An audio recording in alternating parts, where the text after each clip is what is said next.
Vamos falar hoje sobre as perversões. Antigamente era o termo utilizado para os atos sexuais que não eram considerados normais. Hoje a gente encontra nas classificações, em algumas nomenclaturas, como parafilias ou inclusive transtornos sexuais. O que seria isso? Um transtorno sexual seria atos que envolvem também objetos, que envolve animais, que envolve alguns recursos, alguns desejos, algumas fantasias que fogem daquilo que é considerado natural, que é considerado normal diante de um contexto mediano. Então não tem como a gente classificar o que não é normal, quando a gente classifica o que não é normal, sem a gente comparar com o que é esperado culturalmente, né? Então, muitas vezes, quando estamos diante de um contexto de um transtorno de ordem sexual, inclusive a gente inclui aqui a pedofilia, mas não é especificamente sobre isso que nós vamos falar hoje, tá? Quando a gente fala de um transtorno de ordem sexual, nós estamos diante de um contexto em que o indivíduo ele só consegue se excitar, sentir prazer e ser satisfeito não apenas só com o encontro das genitálias, como a gente falou no nosso último vídeo. Ele precisa de outros recursos para conseguir essa excitação.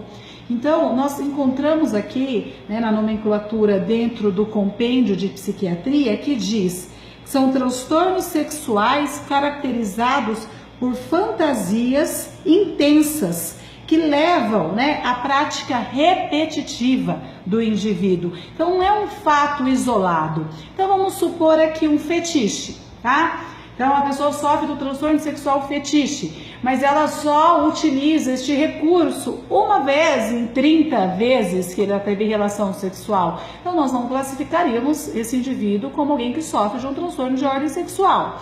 Mas vamos pensar no exibicionismo, que é um outro tipo de transtorno também. O indivíduo que precisa mostrar a genitália, né, para os outros, mas só consegue atingir, né, o ápice de excitação, o orgasmo, fazendo dessa maneira, porque de outra forma ele não atinge esse resultado final. Aí sim nós diríamos que ele sofre de um transtorno de ordem sexual.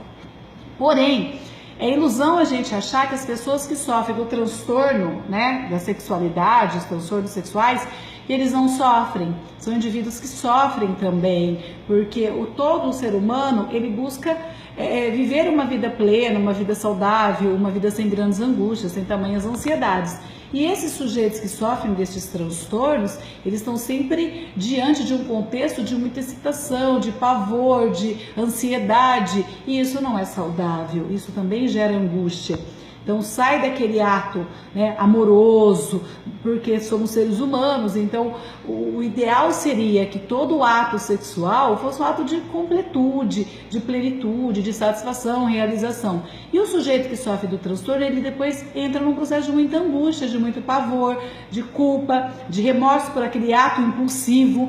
É um sujeito que depois sente vergonha, né, porque a partir do momento que ele já se excitou, ele volta em si, as pulsões, os impulsos já foram atingidos, ele volta no estado de normalidade e o que acontece? Vem um sofrimento, então vem um processo de culpa muito violento. Então, por que o tratamento muitas vezes das pessoas que sofrem dos transtornos sexuais é muito difícil?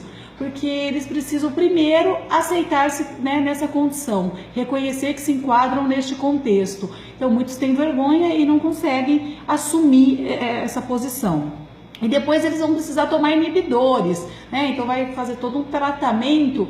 E se ele encontrou como recurso sentir o mais alto prazer desta forma, ele não quer mais deixar de sentir prazer assim também. Então até ele entrar num processo de reconstrução, buscar conhecimento das próprias partes do corpo e voltar a sentir, né, esse prazer de uma maneira normal, é um pouco mais difícil e eles acabam desistindo deste tratamento.